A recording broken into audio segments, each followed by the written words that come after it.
नमस्कार, आप देख रहे हैं कैपिटल न्यूज़। मैं हूं प्रफुल्ल गिरी। आज के दौर में लाखों युवा सरकारी नौकरी का सपना देख रहे हैं। कोई कोचिंग के भरोसे है, कोई महंगी किताबों के सहारे, तो कोई आर्थिक तंगी के कारण बीच रास्ते में ही हार मान लेता है। लेकिन पलामू की मिट्टी ने एक बार फिर साबित कर दिया कि अगर इरादे मजबूत हों तो अभाव भी रास्ता नहीं रोक सकता।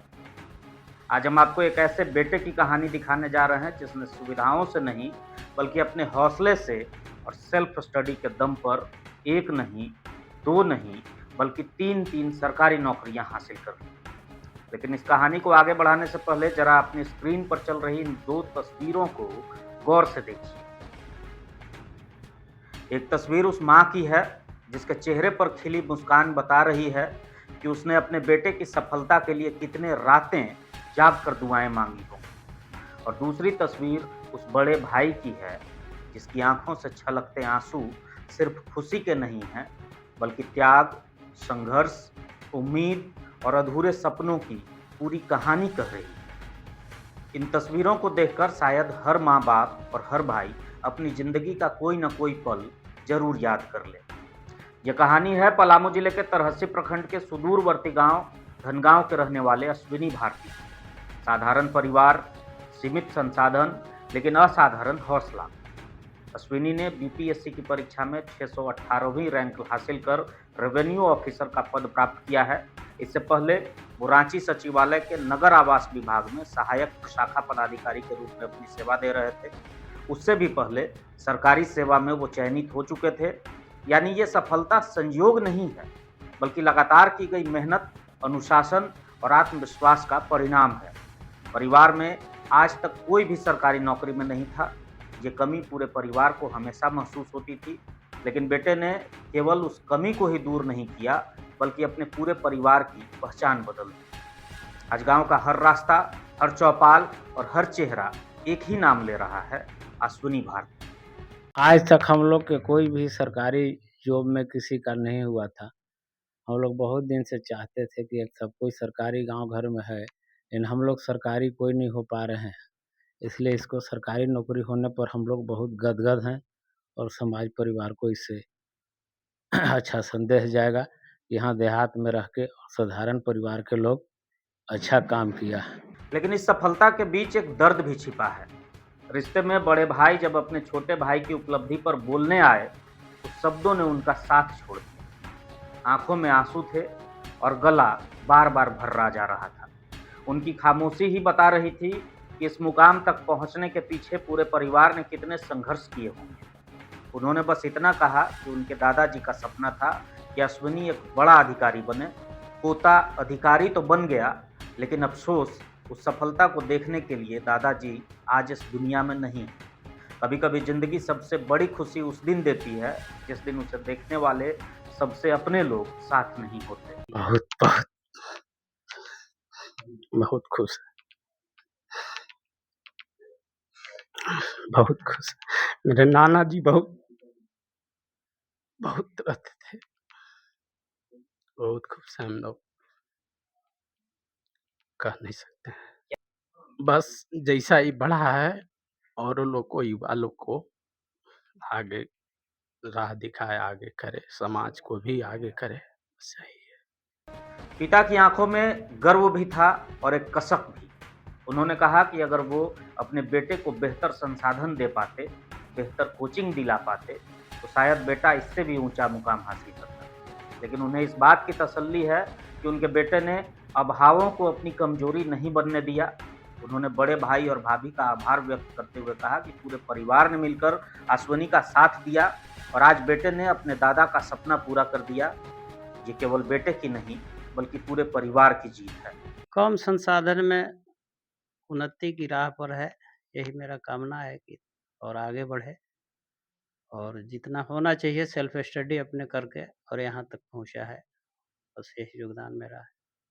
कुछ कमी भी खला क्या कि बेटे को और बढ़िया परवरिश देते हैं? हाँ, खला तो है कि मैंने और अच्छा रहता तो और अच्छा होता, लेकिन ऊपर वाला जो चाहेगा वही होगा। और माता-पिता का श्रेय है। दादाजी इनके हमेशा कहते थे कि कुछ करेगा और वो दुनिया से चले गए। जहाँ भी हो अपने आत्मा से इसको जो है आशीर्वाद देते हो और माता-पिता का श्रेय है, दादा-दादी का श्रेय है, बड़े पापा-मम्मी का श्रेय है, जो यहाँ तक पहुँचा है। और अब बात उस माँ की जिसके चेहरे पर मुस्कान ऐसी थी जैसे वर्षों की तपस्या पूरी हो गई। वो बार-बार बेटे को देख रही थी, जैसे उन्हें यकीन नहीं हो रहा हो कि उनका बेटा अब एक अधिकारी बन चुका है। उन्होंने बताया कि बचपन से ही अश्विनी गणित में बहुत तेज था, तभी उन्हें विश्वास हो गया था कि बेटा ज़िंदगी में कुछ बड़ा ज़रूर करेगा। लेकिन माँ का सपना अभी पूरा नहीं हुआ है। माँ चाहती हैं कि उनका बेटा एक दिन यूपीएससी भी पास करे और देश के सबसे बड़े अधिकारियों में उसका नाम शामिल हो। माँ की दुआओं का सफ़र अभी जारी है सफलता पर। बहुत खुश हैं, बहुत खुश हैं। क्या और उम्मीद था बेटा से? जो उम्मीद था वो पूरा कर रहा है। हाँ, उम्मीद तो था कि कुछ करेगा। बचपन से भी इसको मैथ-उथ बहुत अच्छा था। उम्मीद तो था कि मेरा बेटा कुछ बनेगा। पहले भी बेटा अफ़सर था, अब और बड़ा अफ़सर हो गया। हाँ। और बड़ा अफ़सर हो गया है, अभी और होगा। तैयारी कर रहा है मैं चाहती हैं कि और आगे निकले। और आगे निकले। अपनी सफलता के पीछे अश्वनी किसी चमत्कार का नहीं बल्कि सेल्फ स्टडी, अनुशासन और लक्ष्य पर अटल रहने की बात करते हैं। वो कहते हैं कि मध्यम वर्गीय परिवार से आने के कारण आर्थिक, सामाजिक और मानसिक चुनौतियां हर कदम पर थी, लेकिन उन्होंने कभी परिस्थितियों को अपनी मंजिल से बड़ा नहीं होने दिया। उन्होंने अपनी सफलता का श्रेय अपने माता-पिता, बड़े भाई, पूरे परिवार, दोस्तों और शिक्षकों को दिया। उनका मानना है कि अगर लक्ष्य स्पष्ट हो तो संसाधनों की कमी कभी भी सफलता का रास्ता नहीं रोक सकती है। मेरा नाम अश्विनी भारती है और मैं पलामू का निवासी हूँ। बीपीएससी में मेरा 618वां रैंक, जिसमें मुझे रेवेन्यू ऑफिसर का पोस्ट मिला है और इसका श्रेय मैं अपने परिवारजन को देना चाहूँगा और जो मेरे दोस्त और गुरुजन हैं उन्हें देना चाहूँगा। इससे पहले अभी क्या कर रहे हैं? अभी मैं सहायक प्रशाखा पदाधिकारी नगर विकास एवं आवास विभाग झारखंड में पदस्थापित था। इससे पहले मैं आशु लिपिक सहनिजी सचिव एडीजे गया के पद पे भी पदस्थापित था। प्रारंभिक पढ़ाई-लिखाई कहाँ से हुई? मेरी पढ़ाई-लिखाई यहीं सरस्वती शिशु विद्या मंदिर, हमीदगंज से ही हुई। इसके बाद मैंने इंटर गिरवर स्कूल से किया और फिर स्नातक जीएलए कॉलेज से किया और उसके बाद मैं तैयारी के क्षेत्र में आ गया तो अभी मुझे ये मिला है। परिवार में और कौन-कौन? पिताजी क्या करते हैं? पिताजी मेरे सहायक शिक्षक हैं गाँव में ही। मेरा गाँव तरहसी प्रखंड में हुआ कौन और सा गाँव? धनगाँव, वहीं पे सहायक शिक्षक हैं पिताजी मेरे। तैयारी के दौरान किन चुनौतियों का सामना करना पड़ा? जैसे कि हम लोग मध्यम वर्गीय परिवार से आते हैं, तो उन्हें हर फ़ील्ड में चुनौतियों का सामना करना पड़ता है। तो जैसे आर्थिक रूप से हो या मानसिक, सामाजिक सभी तरह से करना पड़ता है। फिर भी उन्हें उन चुनौतियों को पाटते हुए मैंने यह हासिल किया है। कहाँ रह के तैयारी की? मैंने यहीं डाल्टनगंज में ही रह के तैयारी की है। कभी ऐसा लगा कि बाहर जाते और अच्छी तैयारी करते तो बड़ा मुकाम हासिल होता? हाँ, लगता तो है उसकी एक कमी रह गई बस, लेकिन मैंने खुद से ही सेल्फ स्टडी किया। लक्ष्य कहीं एक केंद्रित है या जो मौका मिल रहा है वहाँ तैयारी कर ले रहे हैं? लक्ष्य तो मेरा सिविल सर्विसेज़ ही था, तो केंद्रित लक्ष्य ही कहा जा सकता है। अभी जो छात्र तैयारी कर रहे हैं उन्हें क्या संदेश देना चाहेंगे? कौन-सा वो तरीका होगा जिससे लक्ष्य आसान होगा?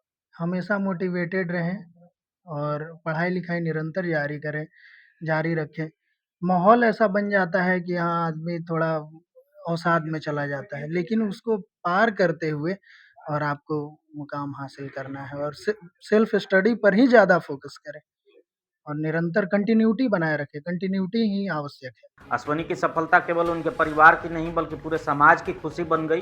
गोस्वामी समाज के लोगों ने उन्हें सम्मानित किया और उम्मीद जताई कि जिस तरह उन्होंने संघर्ष कर ये मुकाम हासिल किया है, उसी तरह वो आगे भी आम लोगों के लिए सहज, संवेदनशील और मददगार अधिकारी बनेंगे, क्योंकि किसी अधिकारी की सबसे बड़ी पहचान उसकी कुर्सी नहीं बल्कि उसके व्यवहार और इंसानियत से होती है। ये कहानी सिर्फ अश्वनी भारती की नहीं है, ये हर उस माँ की कहानी है जो अपने बच्चों के लिए भगवान से प्रार्थना करती है।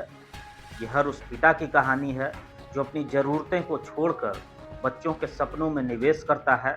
हर उस भाई की कहानी है जो अपने छोटे भाई की सफलता में अपनी जीत देखता है और हर उस युवा की कहानी है जो ये सोचकर हार मान लेता है कि उसके पास संसाधन नहीं। अश्वनी ने साबित कर दिया कि अगर इरादे सच्चे हों, मेहनत ईमानदार हो और लक्ष्य पर नज़र टिकी रहे तो गांव की पगडंडियों से निकलकर भी सरकारी दफ्तरों की कुर्सियों तक पहुंचा जा सकता है।